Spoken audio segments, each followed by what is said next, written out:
Ja, vi er i dag samlet her for at tage afsked med vores allesammens velfærd, som ligger i kisten her. Velfærd, du blev født i slutningen af 1800-tallet med indgåelsen af septemberforliget mellem arbejdsgiver og lønmodtagerne herhjemme. KK Steinmækkes socialreform i 1933 blev din dåbsdag, og du begyndte at blomstre op velfærd.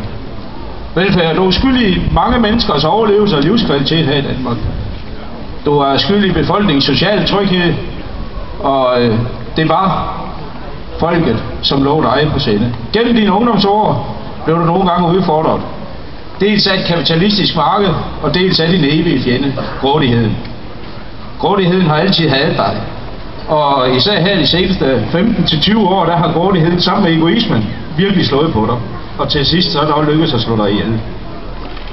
Når vi nu begraver vores velfærd her i dag, så kan vi med rette sige, alle os der vi er alle sammen børn af velfærden. Vi har nydt godt af sundhedssystemet. Vi har nydt godt af dit skolesystem. Vi har nydt godt af din medvirken til forbedring af løn- og arbejdsvilkårene. Og sidst men ikke mindst, så har vi nydt godt af din beskyttelse af de udsatte grupper. Men nu er det slut, gamle ven. Nu tager vi afsked med dig i dag for velfærd.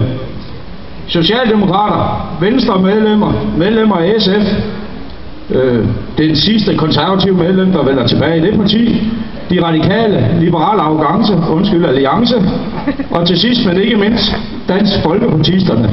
De har alle sammen med deres vælgere, udsultet dig, banket dig, for til sidst at spise dit hjerte. For velfærd, du opstod af folkets røst, du er død ved Folketingets kapitalistiske og egoistiske sværd. For velfærd, vi er en stor gruppe af danskere, der for evigt og altid vil savne dig. For velfærd, flyv nu op til der, hvor du hører hjemme, nemlig i et paradis af et samfund. Farvel. Og til os alle sammen, der er til stede, så, og dem, der ellers måtte velkomme, så må guderne jo stå jer i, for det er helt sikkert, det gør Folketinget ikke. Tak.